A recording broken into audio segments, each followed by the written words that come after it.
Seseorang itu ketika dia menganggap bahwa sebuah teknik pernapasan, sebuah olahraga adalah sesuatu yang dianggap segalanya untuk menyembuhkan, ya itu pemahaman yang paling dasar. Itu nggak salah, tapi nggak sepenuhnya benar. Kenapa? Karena tubuh manusia itu kompleks. Maka ketika kita menemukan sebuah teknik atau cara atau pendekatan yang secara logis itu terbukti ilmiah, kemudian tidak melanggar kaidah-kaidah agama yang kita anut, tidak menyekutukan Tuhan misalnya gitu kan, tidak latihan yang dengan misalnya manggil jin atau kira-kira gitulah. Nah maka itu hanya salah satu aspek saja. Nanti berikutnya kita harus barengi dengan bagaimana cara memunculkan hormon-hormon di badan kita secara alamiah. Lewat apa? Lewat pembentukan rasa, lewat pembentukan fokus pikiran, begitu. Itu nanti diatur. Tujuannya ketika misalnya begini, ada orang latihan apa cuma sekedar ambil handphonean, bisa nggak? Bisa, karena kita kan tinggal dengar audio sambil handphonean. Tapi kan pikirannya kemana, perasaannya kemana, ya terjadi juga kenaikan oksigen karena hukum alamnya begitu. Orang masak air misalnya, udah ada kompornya, ada apinya, ada airnya, ada pancinya, kan nggak usah didoain. Kita sambil nonton TV aja bisa kan, pasti matang sendiri. Kenapa? Hukum alamnya bekerja di situ. Jadi kita nggak usah mendoakan, ya Tuhan mudah-mudahan yang saya masak ini matang, mudah-mudahan air ini matang, nggak usah. Ngapain lu nonton TV aja? Kenapa? Karena seluruh bahan pembentuk hukum alamnya itu sudah disiapkan di situ, sudah terjadi. Nah, teknik pernapasan apa aja juga itu pengkondisian hukum alam di badan kita. Maka oksigen jika dikondisikan sedemikian rupa dengan teknik napas, pasti akan menciptakan sebuah kondisi hukum alam di situ. Kalau teknik napasan misalnya tarik 2, buang 4, tarik 2, buang 4, ya pasti terjadi hiperventilasi. Maka oksigennya pasti melimpah. Tahan napas, setelah tarik buang tahan napas, nanti terjadi pembongkaran. Itu pasti hukum alam terjadi, kita ngapa-ngapain aja terjadi. Sambil handphonean bisa nggak? Bisa, dan pasti terjadi. Nggak mungkin nggak terjadi, iya kan? Orang masak kita tinggal handphone aja bisa, lagi tarik buang kita handphonean juga bisa. Pasti terjadi hukum alamnya. Tapi ya kita hanya dapat begitu saja. Nah maka plusnya adalah karena manusia itu ada pikiran, ada perasaan, maka saat lagi latihan seperti itu kondisikan juga sekalian dengan pikiran dan perasaannya.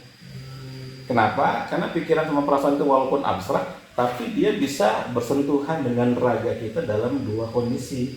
Yang pertama menggunakan aspek hormonal, yang kedua menggunakan aspek frekuensi. Kalau hormonal itu misalnya kita saat latihan itu dengan senang, gembira, sukacita. Maka selain tadi hukum alam yang terjadi saat pernapasan, otak kita ketika dikondisikan senang, gembira, sukacita, lahirlah hormon namanya beta endorfin. Hormon ini baru keluar ketika perasaan senang, gembira, sukacitanya muncul. Ya kan? Sehingga nanti semua hukum alam ini ada plusnya, plus hormon ini. Dan hormon ini ketika keluar dan dia membanjiri darah, maka dia menciptakan efek baru. Ya kan, yang bisa menjadi tambahan atau mempercepat atau akselerator dari hukum alam yang ada di sini. Itu dari aspek hormonalnya. Nah, kemudian dari aspek frekuensinya, ketika kita senang, gembira, sukacita, hati kita dibuat ridho, misalnya dibuat ikhlas buat kita terimalah semua sakit ini. Ini udah pemberian Tuhan, saya terima, saya nggak protes, nggak marah, nggak benci begitu. Maka terjadi penerimaan. Ketika terjadi penerimaan, maka dia keluarlah hormon untuk mengurangi hormon kortisol, maka stresnya jadi rendah. Ketika stresnya rendah, maka resiko-resiko di badannya makin mengecil, gitu. Maka pengkondisian pikiran, perasaan, kemudian dibantu dengan teknik yang mengkondisikan hukum alam yang terjadi di sini akan menjadi berlipat ganda. Makanya seseorang bisa menciptakan dalam tanda kutip keajaiban. Apa itu keajaiban? Yakni ketika kecepatan tersusunnya atau terbentuknya bahan-bahan pendukung kesembuhan itu terkumpul dengan sangat cepat dan dalam jumlah yang cukup. Ya sama kayak orang masak nasi goreng. Seberapa enak, ya seberapa lengkap bumbunya. Seberapa lengkap alat-alat masaknya, kan begitu. Itu kan hukum alam pendukungnya. Kalau semakin lengkap, semakin cepat, maka step berikutnya apa? Ya keahlian dari yang masak. Saya misalnya disiapkan seluruh menu-menu bahan-bahan masak seafood. Ya saya nggak bisa, ya karena saya nggak ngerti cara masak seafood. Walaupun di hadapan saya ada banyak bahan-bahan kan. Tapi kalau saya dibilang, oke nanti kamu diajari ya, lama-lama kan pasti bisa. Namanya diajari, dikasih tahu ini fungsinya ini fungsinya ini fungsinya ini fungsinya ini, sehingga saya tahu semua fungsinya. Jadi cara ngeraciknya begini. Setelah diracik segala macam, berikutnya kan bukan cuma teknik, tapi ada feel rasa dari si chefnya. Makanya kadang-kadang ketika sudah ahli, dia cukup kipas-kipas aja aroma dari asapnya itu, asap makanan itu. Dia tuh udah tinggal, ini kurang ini nih, nah ini kurang ini nih, ya kan? Karena sudah saking ahlinya kan. Bahkan nggak usah dicium aromanya, lihat dari warnanya itu dari jarak jauh, ini kayaknya kurang ini nih. Ini kayaknya kurang, ini kurang panas sedikit, ini kurang mateng. Kok dia bisa tahu? Ya karena dia tahu dari pengalaman itu.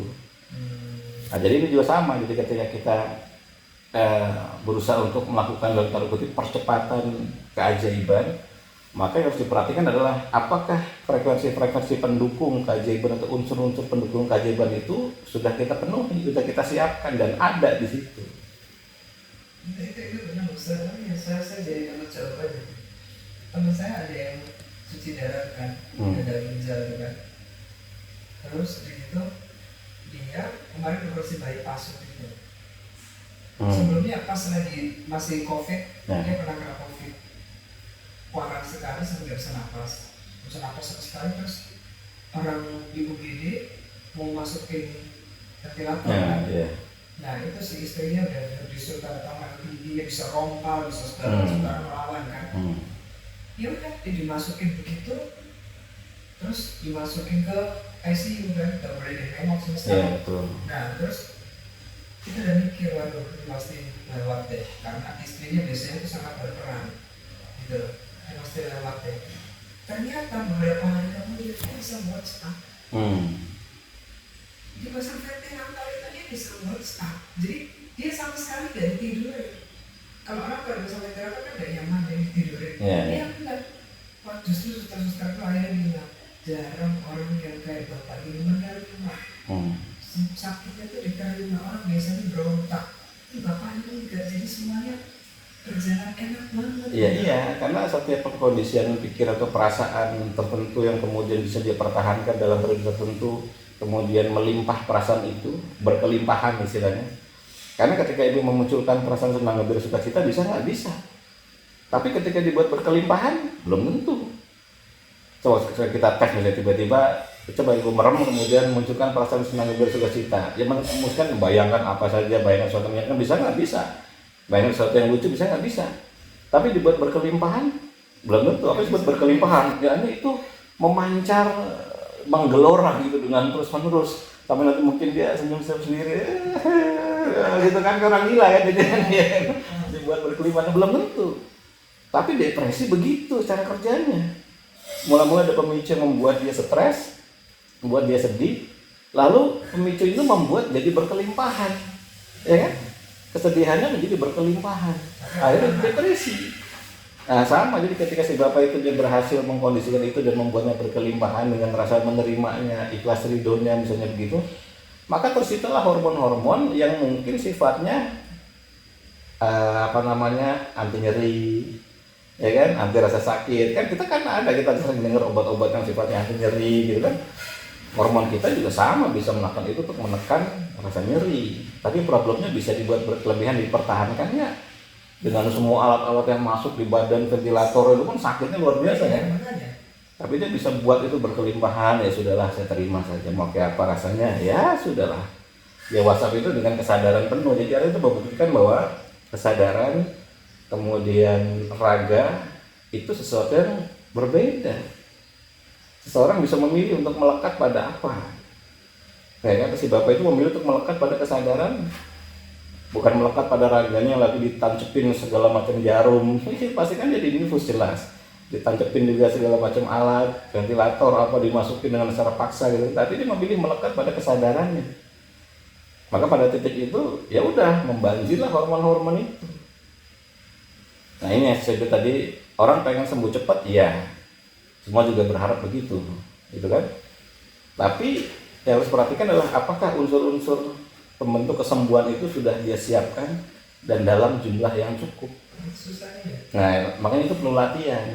Makanya saya pernah bikin video waktu di camp di Bogor itu, ketika saya demonstrasikan, saya rendam di dalam bak isinya 8 karung es ya di situ, sambil yang ngomong biasa aja. Kok nggak sakit, nggak nyeri? Sakit, nyeri. Pengennya saya loncat ya, tapi saya memilih melekat pada kesadaran saya, bukan melekat pada raga saya. Apanya? Badannya nggak rusak. Nggak rusak, kan ada durasinya. Ya kita kan nggak belasan jam. Kan saya hanya cuma 3 menit aja. Oh. Hanya 3 menit, nggak sampai Itu berjam-jam. loh ya. Ya ini kan tergantung faktor latihan aja. Ya kan sama kayak diving lah, kan anak ibu diving tuh. Ya kan dia bisa tahan napas berapa lama kan bukan karena memang badannya kuat, tapi karena faktor latihan. Nah, itu yang menciptakan adaptasi baru di dalam badannya. Sehingga napas sepanjang itu tidak membuat kerusakan pada dirinya. Karena adaptasi. Ya saya pun adaptasi sama, nggak tiba-tiba saya nekat langsung jebur. Saya udah latihan dulu bertahun-tahun. Oh, itu nyebur. Kirain tangannya doang. Enggak nyebur badan-badan. Oh, Satu iya. badan. Jadi pakai kolam anak SD itu. Saya beli, saya pompa di sana. Kemudian saya masukin 8 karung es. Lalu saya cebur ke situ. Kemudian saya filmkan. Saya publikasikan ke YouTube. Bahwa seperti ini bisa. Orang-orang yang latihan juga begitu. Ya enggak, ini kan buat sayanya aja. Kalau mereka sih yang ngambil ember aja. Terus Ngambil ember. Ya tangan aja. Cuma tangan. Ya duduk di pinggirannya aja. Oh. Masuk bareng-bareng pakai tangan aja. Jadi ada berapa orang di pinggiran itu atau mereka ada yang boleh ambil ember. Nggak masalah. Kalau Ya nggak masalah kan, sakit boleh. juga nggak? Sakit juga. Ya nanti kita bisa praktekkan. Oh. Ini kan kalau nggak salah sesi ke-6 ya. Jadi kita bisa praktekkan nanti kalau misalnya mau lanjut ya kita bisa Tapi mesti siapin es batu berapa kalau buat tangan? ya pokoknya sampai yang dianggap menggetarkan aja. Jadi embernya tuh ember kecil aja. Yang cukup untuk masuk sepanjang ini, Ya. sepanjang pergelangan. Jadi mungkin Kasih tinggi air, segini, air. kasih es banyak, kasih air. Oh. Kasih es banyak, kasih air, dan es harus banyak. Nanti saya kirimkan ini videonya. Hah? Nggak enak. Nggak ada, kan cuma tangan. Kalau cuma tangan ya ketawain susternya nanti. Kalau sebadan-badan iya orang bisa hipotermia. Tapi kalau cuma tangan sih, ibu misalnya udah rasanya udah kesakitan kan tinggal angkat aja. Oh, iya. Ya kan, nggak mungkin. Setelah itu ya dia langsung anget lagi. Anak saya juga yang paling kecil, Hmm. setelah hobinya pegang es loh. Bisa sampai 2 menit pegang es, Ya, baru ya. terus. Ya karena ini luas penambangnya kecil. Ya, kalau ini kan luas penambangnya makin banyak. Badan-badan juga rasanya ratusan kali lebih sakit dibandingkan yang setangan-tangan. Tapi kan itu bukan sesuatu yang tiba-tiba, karena saya sudah latihan dulu sebelumnya, makanya jadi bisa begitu. Tapi berguna banget ya. Oh iya, satu laser fokus itu tadi. Kemudian yang kedua, latihan es itu manfaatnya salah satu adalah kita akan bisa membedakan diri kita sebagai pengamat diri kita, pikiran kita, perasaan kita, raga kita, itu kelihatan bedanya tuh. Contoh nih, kan begitu kulit kita kena es kan sakit. Nah sekarang pertanyaannya, yang sakitnya apa? Apanya yang sakit? Yang dikenai es itu pikirannya, atau perasaannya, atau raganya? Ya. Nah kan yang dikenai es kan cuma raganya kan? Nah kenapa pikiran itu sakit? Kenapa perasaannya itu sakit? Padahal nggak di situ. Pikiran kita kan harusnya nggak kena es. Secara teori kan, perasaan itu nggak kena es. Karena yang nempel di es hanya raganya. Tapi kenapa hatinya itu sakit? Hatinya ikut takut, ikut ngeri, sehingga pengennya lari. Kenapa pikiran juga jadi ikut sakit? Jadi pengennya kabur cepet-cepet, pengen ngangkat aja. Ya sudah, kita bisa membedakan. Oke, berarti memang meskipun diri saya ini satu kesatuan, tapi ternyata ada entitas-entitas di situ yang bisa saya pilih untuk melekat di mana. Bahkan aslinya latihan es itu adalah mengenali dinginnya, bukan sakitnya. Jadi ketika kita jemur di es itu ada pilihan dingin sama sakit. Itu pilihan tuh. Dan itu hukum alamnya terjadi, dingin sama sakit. Nah kita milih yang mana? Nah, kebanyakan orang memilih sakitnya. Ya udah, ketika dia memilih sakitnya, raganya jadi sakit, lalu pikirannya beberapa saat pengen memilih kemana? Kabur. Kalau pengennya kabur, atau dia memilih, kan dia pilih kabur tuh karena dia memilih untuk menempel pada rasa sakit. Karena normalnya orang kan survivalnya nggak mau dia ketemu rasa sakit. Itulah kenapa hormon stres itu sebutnya sebagai fight or flight. Ya kan, hadapi atau kabur. Kenapa dia ada opsi kabur? Karena dia memilih untuk melekat pada rasa sakit itu. sehingga akhirnya sakitlah semua diri kita secara utuh, baik raganya, pikirannya maupun perasaannya. Itu membuat dia merasa terancam, akhirnya dia pengen kabur.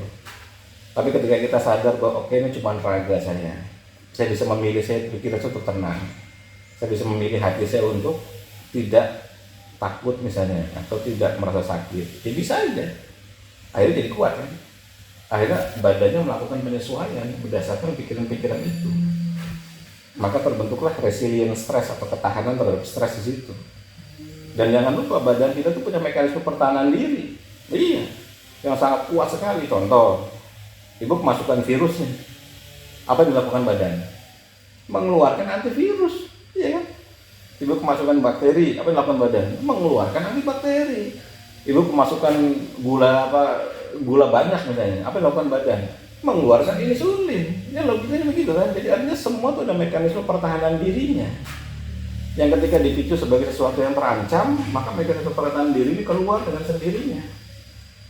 Dan otomatis, jadi ketika ancamannya berupa es yang dingin, maka tubuh kita ngapain? Menciptakan panas untuk melawan itu.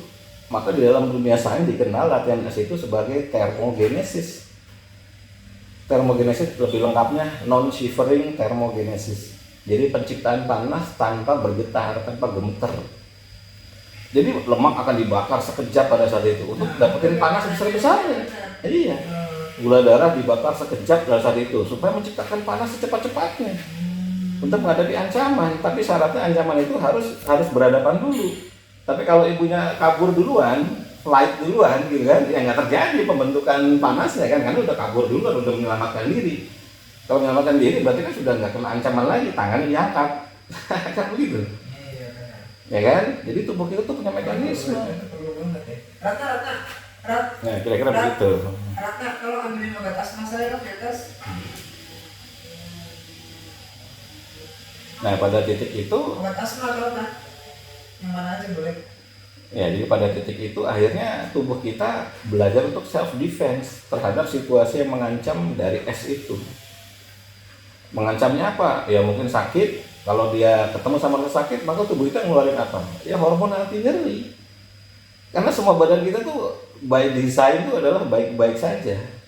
Maka sama Tuhan dibekalilah dengan semua mekanisme pertahanan dari mulai hormonal, sel imun, enzim, protein, apalah. Sehingga ketika masuk sesuatu yang asing yang berusaha untuk mengganggu keseimbangan ini, dia harus membentuk perlawanan. Kan begitu, kita punya mekanisme seperti itu. Jadi ada ya untuk hormon rasa sakit. Nah, ada. Saya tuh baru banget begitu. Ya orang bahagia misalnya. Ya orang bahagia kan kenapa jarang sakit. Makanya dulu saya pernah cerita mengenai penelitiannya Dr. Bruce Lipton. Nah Dr. Bruce Lipton itu dia bikin buku judulnya The Honeymoon Effect. Jadi dia bilang bahwa orang-orang sedang bulan madu itu tidak pernah sakit. Oh, iya, di iya. seluruh dunia. Orang-orang sedang bulan madu nggak pernah sakit. Bukan sakit yang gitu, maksudnya gampang sekali. Apa? Saya takut banget. Dulu saya Ya sebenarnya artinya maksudnya buku itu adalah bahwa jika kita berhasil mengkondisikan pikiran perasaan kita seakan-akan kita sedang bulan madu, gitu ibaratnya, atau kita bulan madu, maka hilang semua rasa sakit itu. Iya kan? Tapi masalahnya kan bisa nggak dikondisikan seperti itu. Nah, ini hanya balik ke diri kita masing-masing. Jadi intinya bahwa tubuh kita punya mekanisme pertahanan diri, itu kuncinya ini. Tapi itu sesuatu yang harus dilatih, tidak bisa terjadi begitu saja. Ya kan? Kecuali mungkin gift atau bakat bawaan. Tapi dia ya kayak suami saya itu mau disuntik kayak apa nggak apa-apa ya. Terus saya ada darah di pingsan. Jadi saya sampai sekarang ambil darah tuh gak takut karena ada langganannya yang benar-benar gak sakit. Dia tahu lah. Ya, kalau enggak keluar darahnya. Sampai bengkak-bengkak mau diulangin nggak mau saya. Bisa begitu ya. Begitu orang itu datengin dulu. Oh ini lagi mau visit bu. Nanti udah saya tungguin. Kalau nggak saya pulang. Ya itu makanya. Pelajaran-pelajaran kayak olah napas, latihan es dan sebagainya, tahan napas, kemudian ya pokoknya sesuatu yang menciptakan ketidaknyamanan ya. Itu sebenarnya sesuatu yang memang harus dilatih oleh tubuh kita gitu. Karena kalau kita lihat dari dulu kan memang kita dapat dari kondisi ketidaknyamanan, baru kita bisa survive. dari mulai masih di dalam janin lalu keluar segala macam. Lalu kemudian terjadi pergeseran, orang mulai mencari kenyamanan kan gitu. Nah semakin orang mencari kenyamanan, ya contoh paling gampang lah, bandingin anak-anak zaman sekarang sama era kita waktu masih kecil, ya kan, dimana ada hujan kita hujan-hujanan apa segala macam. Anak sekarang kena hujan sebentar sedikit aja nggak kena basah sebadan-badan udah flu. Dulu waktu era zaman saya kecil itu hujan gede apa segala macam kita latihan di tanah merah, mungkin kita nelen itu tanah merah begitu. Tapi justru penelitian hal seperti itu membuat bakteri baik di perut kita itu jadi bisa melawan. Ketika kita kemasukan, jadi kalau terlalu bersih akhirnya jadi tidak ada pergerakan. Maka dari situ lahirlah konsep vaksinasi ya. Jadi dimasukin bakteri atau mungkin virus yang dilemahkan tapi memiliki semua karakteristik serangan. Ketika dimasukkan ke badan, ya memang dia makhluk utuh yang karakternya memang karakter merusak, tapi jumlahnya dibatasi. Sehingga harapannya adalah keluarlah sel imun di badan kita untuk mengenali karakteristik dari virus atau bakteri yang dilemahkan itu. Sehingga kedepannya ada memori di dalam sel imun kita. Jadi kalau datang lagi nanti serangan yang sama, dia udah ngerti, udah tahu karena pernah bersentuhan. Pernah gue pernah ketemu sama bakteri ini nih, serang gitu kan. Gue pernah ketemu virus ini nih, serang. Udah tahu. Ya kan, kenapa? Karena ya si ilmunya pada tahu, dokter-dokter bahwa badan kita punya mekanisme pertahanan diri dan memorable. Ya kan? Kalau nggak memorable ya bahaya. Kita akan disuntik berkali-kali, karena memorable cukup sekali aja kan seumur hidup kan. Cancer juga ya Mas ya? Cancer juga katanya di badan kita ada gen untuk. Iya, hanya masalahnya itu kan sesuatu yang belum pernah dilatih kan, maka harus dilatih. Nah, tapi dengan vaksin baru saya baru dengar tadi, dengan vaksin mRNA kemarin, vaksin itu menghambat kerjanya si gen. Iya, tapi sifatnya kan menghambat Gen yang untuk menghambat kanker. Jadi sekarang di Jepang itu penelitiannya kanker jadi banyak sekali setelah vaksin mRNA. Ya itulah efek yang mungkin baru kelihatan setelahnya. Makanya kayak dulu kan kenapa COVID orang pada takut vaksin awal-awal kan, karena takut efek setelahnya. Ini kan sesuatu yang sifatnya keadaan darurat berarti efikasinya apa segala macam ya diasumsikan begini kan gitu kan, daripada nggak ada udahlah telan aja lah mentah-mentah kan gitu, nanti sambil jalan ya mau nggak mau kan gitu. Saya karena saya ngajar di angkatan laut, jadi saya wajib vaksin. Jadi saya ya vaksinnya sih di angkatan laut karena diperintah. Vaksin yang apa? Sinovac. Saya waktu itu Sinovac 2 kali, terus yang ketiganya tuh Pfizer. Nah, kena itu ya. Kalau saya enggak, saya Sinovac semua 3 kali. Saya nggak tahu, pokoknya di sananya begitu sih. Saya ngikut-ngikut aja. Untungnya pintar ini. Ya itu bersyukurlah. Ibaratnya kadang-kadang saya merasa ilmu-ilmu seperti ini nih bermanfaat banget gitu. Karena saya juga rajin latihan sehingga saya tahu rasanya sakit, rasanya ya berhadapan dengan situasi-situasi yang sulit tuh jadi berani gitu, kata kuncinya itu. Karena kan orang ketika sakit berat kan situasinya sulit. Temen gak ada yang nengok, wah tapi kan ada yang nengok, iya nggak mungkin dia tinggal di depan kita 24 jam, paling nengoknya hari setengah jam, sejam pulang, ya keluarga, anak, suami segala macam nggak mungkin 24 jam, karena dia harus kerja dulu, mungkin dia nungguin pun hanya berapa hari, nggak mungkin selamanya. Maka berikutnya siapa? Ya cuman ada dirinya sendiri dan semua kelengkapan yang Tuhan berikan kepadanya. Apakah kelengkapan yang ada pada pikirannya, perasaannya, raganya, semua hormonalnya, fungsi engine dan sebagainya bisa dia latih, atau dia bisa arahkan, atau dia bisa gerakkan untuk bisa handling problem dia atau enggak? Kan itu pertanyaannya kan. Kalau dia nggak ngerti apa-apa, maka teko hanya mengeluarkan isi teko. Makanya kadang-kadang Anda saya jumpai orang sakit cuma bisa nangis saja, coba-coba bisa mengutuk aja. Benci banget sama Tuhan nih. Kenapa? Gue termasuk orang baik mas. Itu teman gue yang jahat itu sehat-sehat aja. Kenapa gue dikasih kanker? Dia enggak. Itu saya ketemu begitu. Jadi saya pernah privat sama orang itu yang 3 sesi itu isi debat isinya sebelum dia bisa meruntuhkan kesalahan berpikirnya. Karena dia merasa dia orang baik, tapi dia dikasih gitu. Sementara dia melihat ada temennya yang lebih jahat dari dia, bahkan ada yang pernah nipu dia begitu. kok masih sehat. Sehat ya. Iya, wah itu udah nggak terima betul. Itu 3 sesi itu nggak ada latihan, debat aja 2 jam dulu udah cerita ini itu. Ya setelah itu di sesi keempat mulai aja mereda, jadi baru latihan sesi ke-6. Sesi ke-6 dia baru bisa mau menerima untuk latihan, karena dia butuh teman debat. Teman debat. Jadi ketika disadarkan tuh, ya itu tadi faktor penerimaan kan. Selama kita nggak bisa nerima dulu, nggak bisa. Maka acceptance itu penting sekali.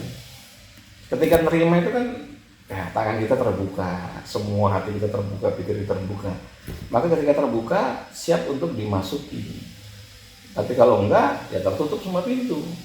Nggak bisa dia masuk dari mana aja. Nasihat nggak masuk, obat juga nggak masuk. Kenapa? Ya dia ngerasa obat tuh sesuatu yang dia benci gitu. Bukan sebagai aspek yang membantu untuk penyembuhan. Kenapa mestinya gue nggak boleh minum obat? Mestinya gue nggak boleh kena kanker. Mestinya gue nggak boleh kena sakit ini. Mestinya orang-orang jahat itu yang kena. Kenapa Tuhan nggak kasih ke mereka begitu? Wow, itu sampai betul-betul debatnya itu luar biasa. Ya pengalaman begitu lah. Nah ini jelasin pelan-pelan, lama-lama dia bisa nerima. Ya ketika penerimaan sudah mulai membaik, ya kesembuhannya makin cepat. Ya pulih 100% sih enggak, tapi udah bisa lebih baik loh dibandingkan sebelumnya. Ya kalau nggak seperti itu dia hanya memupuk semua kebencian terus-terusan. Semakin sakit. Bukan cuma ya iya pikirannya, perasaannya gitu kan, ya raganya akhirnya ngikut aja. Kan raga kita, sel kita kan nggak bisa memilih. Misalnya pikiran perasaan kita lagi bahagia, lalu saya memilih gue sakit aja deh. Nggak bisa, saya akan ikutan bahagia. Pikiran perasaan kita depresi, stres, terus saya tidak milih, gue pengen bahagia, ketawa-tawa sendiri, ya nggak bisa. Sel kita nggak bisa milih, sel kita hanya mengikuti apa sinyal-sinyal dipancarkan oleh pikiran dan perasaan kita. Dan yang paling dominan dipancarkan itu apa?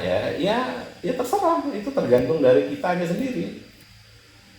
Nah itu sesuatu yang dilatih. Makanya 100% kenyamanan juga nggak boleh, 100% ketidaknyamanan juga nggak boleh. Karena dua-duanya punya efek yang nggak bagus. Maka konsepnya ya tengah-tengah aja. Ada tengah-tengah itu ada kondisi di mana kita memilih kenyamanan, ada kondisi di mana kita berlatih berada pada situasi yang tidak nyaman. Untuk menciptakan kondisi-kondisi yang menguatkan kita begitu. Nah latihan itu salah satunya, latihan napas salah satunya.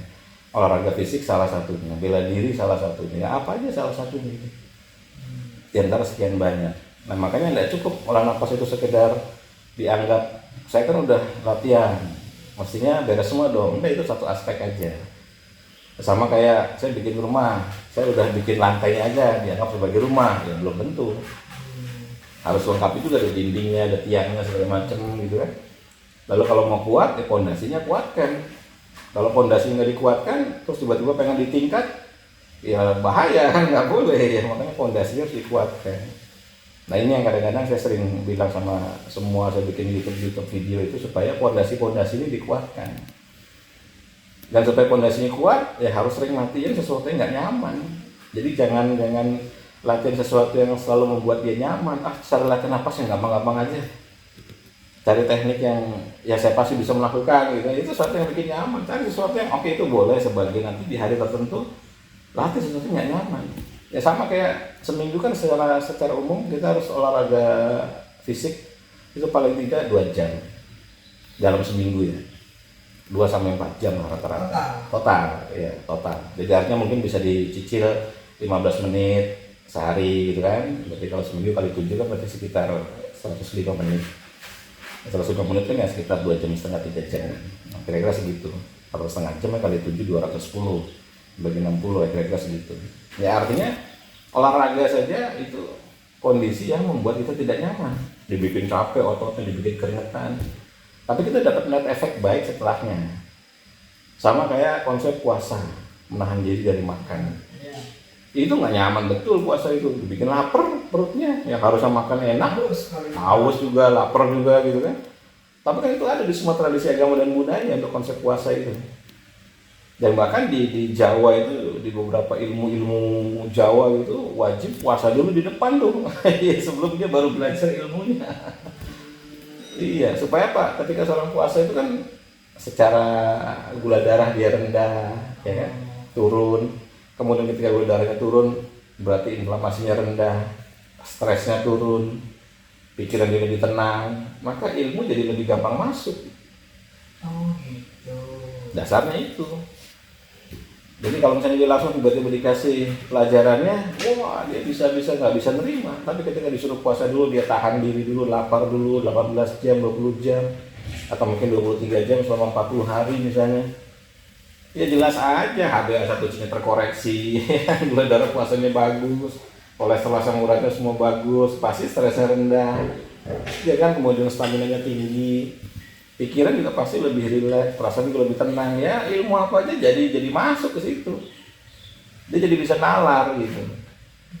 Tapi kalau enggak ya belum tentu. Nah ini nih pelajaran-pelajaran yang kita suka lupa gitu.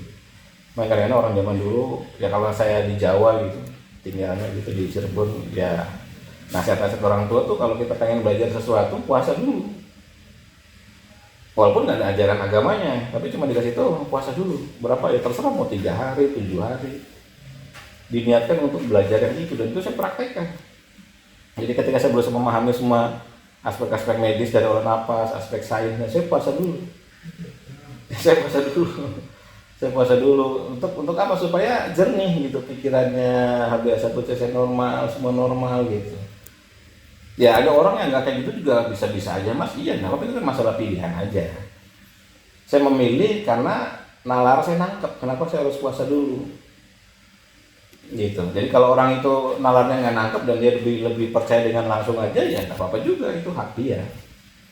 Saya hampir semua pengetahuan apa sih mas yang publikasikan di YouTube itu dimulai dari puasa. Bahkan saya bikin novel juga saat puasa. Saya bikin novel.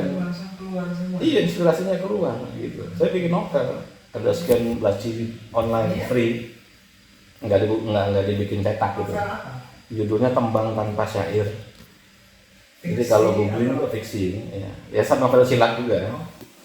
Ya silat pengalaman hidup aja, pengalaman hidup saya dari mulai belajar, lalu saya perjalanannya ada yang lucu-lucunya, ada yang semacam-macam ya. Sampai perenungan-perenungan apa semua saya tulis semua di situ. Itu semua di bulan puasa terjadinya ketika saya sedang berpuasa. Jadi saya mau belajar apa ini segala macam itu biasanya ada buku baru yang saya nggak ngerti itu buku apa, karena saya nggak pernah ikut fakultas kedokteran, saya nggak pernah ikut ilmu fisika segala macam. Biasa saya puasai dulu. Saya puasa sebelum saya baca buku itu. Ya kalau levelnya buku biasanya 3 hari. Diniatkan, bukan puasa yang aneh-aneh, pokoknya intermittent fasting biasa aja, pokoknya ada puasanya lah, kira-kira begitu. Jadi itu saya sudah lakukan bertahun-tahun seperti itu.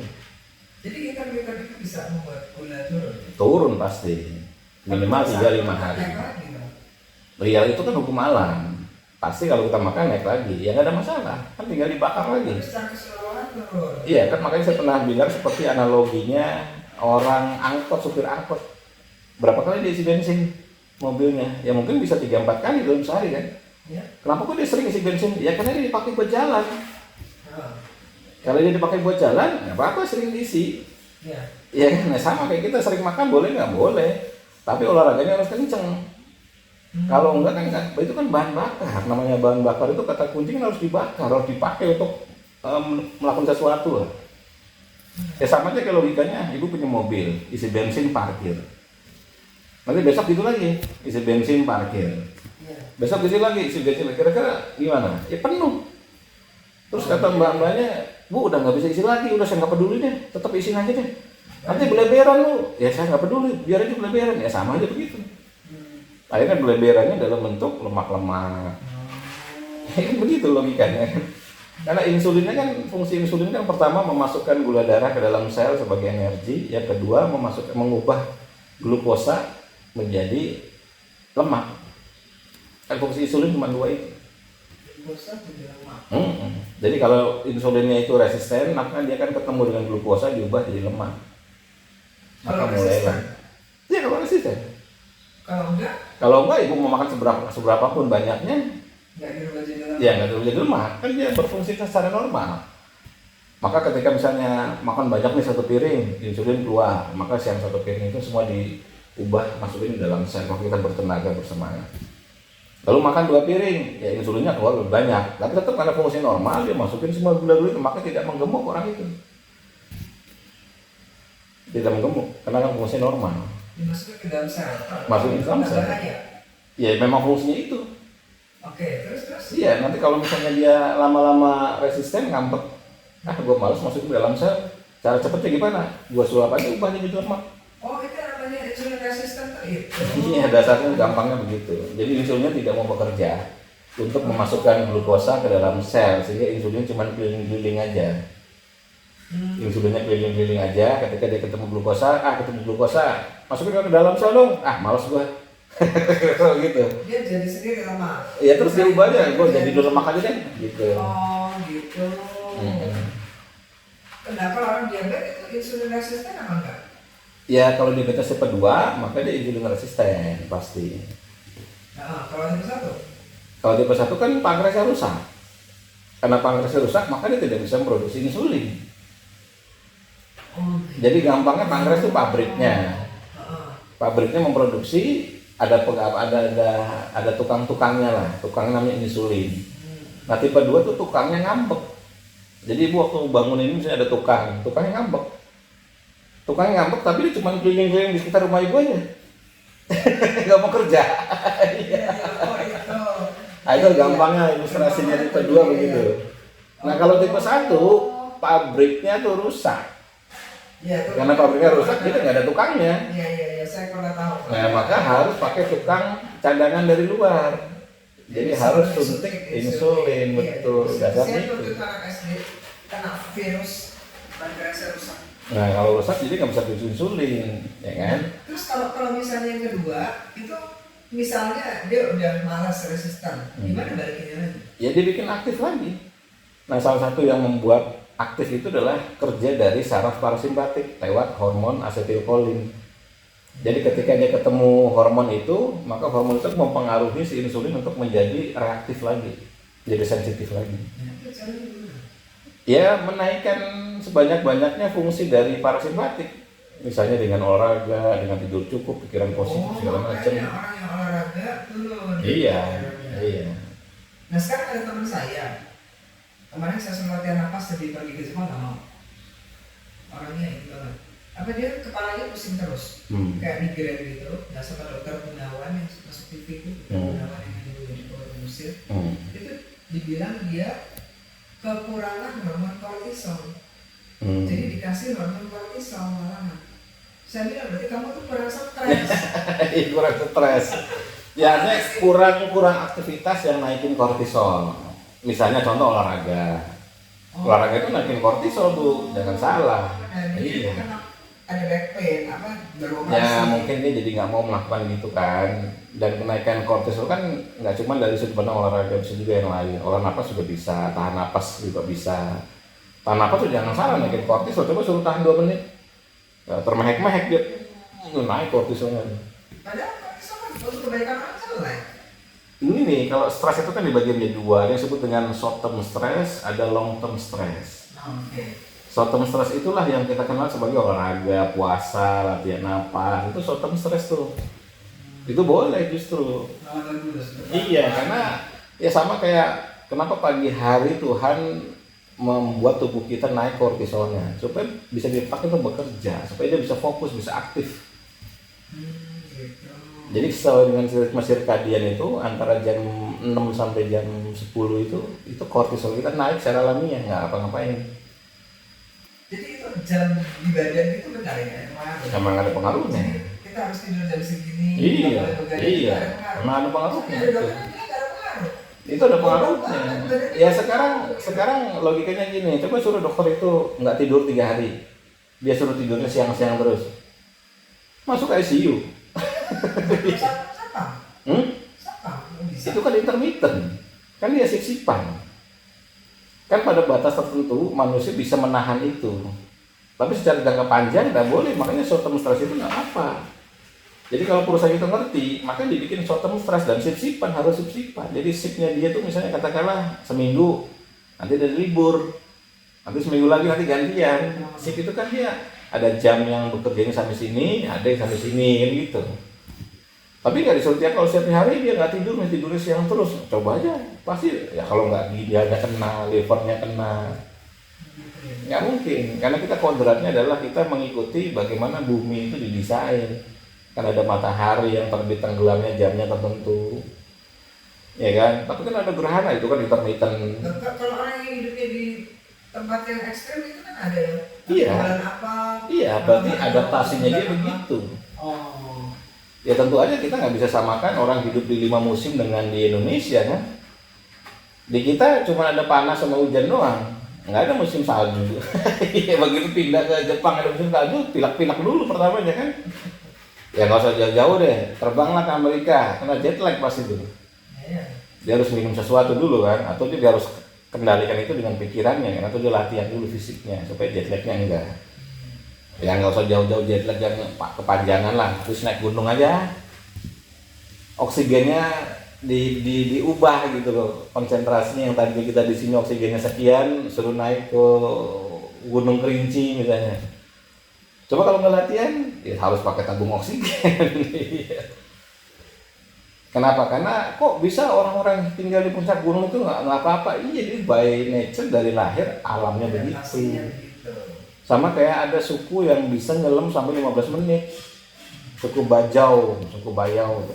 Coba dipikir otaknya rusak ya. Enggak. Kenapa? Karena ini dikaruniai genetik. Ini apa namanya? Limpanya ukurannya 3-5 kali lebih besar dibandingkan orang biasa. Karena limpa itu sebagai salah satu penampung oksigen cadangan. Jadi secara alamiah dia punya cadangan oksigen pada limpa ini lebih banyak dibandingkan orang biasa by genetik. Maka dia cukup tarik napas 1 kali dia jebur dalam air, udah kuat. Itu nggak usah dilatih. Tapi karena sukunya memang makannya dari laut, sehari-hari nyelam. Karena sehari-hari nyelam ya udah genetiknya begitu, nyelamnya juga rajin, ya makin kuat lah dia. Ya logikanya sama aja kayak kenapa maraton kebanyakan orang-orang kulit hitam dan sprint kebanyakan orang-orang kulit putih. Karena gennya orang kulit hitam itu jenis serat ototnya itu serat otot ada 3, ada serat otot fast twitch fiber, intermediate twitch fiber, sama slow twitch fiber. Jadi ada serat otot yang kedut cepat sama kedut lambat lah. Nah maraton itu memerlukan slow twitch fiber yang kedutnya itu lambat, hingga endurance-nya panjang. Jadi cocok dipakai untuk lari jarak jauh 40 kilo, 60 kilo, 100 kilo gitu. Sedangkan kalau sprint itu perlu fast twitch fiber. Jadi gerakan cepat kayak jump gitu segala macam yang kecepatan mukulnya tinggi sekali. Itu pasti kedutan ototnya cepat sekali. Dan ini genetiknya rata-rata Asia itu untuk yang fast slow twitch fiber tuh genetiknya Afrika. Itu genetiknya. Kalau bule? Ya bule berarti masuknya ya antara, kalau kebanyakan sih masih di fast sih. Tapi kan ada bule menjuara, iya karena dia pasti faktor latihan. Itulah kenapa Tuhan kasih intermediate twitch fiber. Ya ini sel-sel otot yang memungkinkan untuk berubah menjadi apa yang dominan ke fast atau ke slow. Berdasarkan latihan.